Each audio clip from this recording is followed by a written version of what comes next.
52 कलम का मजदूर किसे कहते हैं? प्रेमचंद। बड़ी तेज़ी के साथ दोस्तों मैं पढ़ रहा हूँ।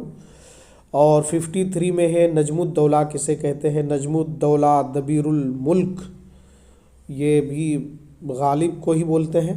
शायर शबाब किसे कहते हैं? तो जोश मलियाबादी को। नंबर 55 है रिंदे पारसा किसे कहते हैं? तो मिर्ज़ा गालिब को। रिंदे पारसा किसे कहते हैं? तो मिर्ज़ा गालिब को। 56 नजामे जंग किसे कहते हैं? तो गालिब को।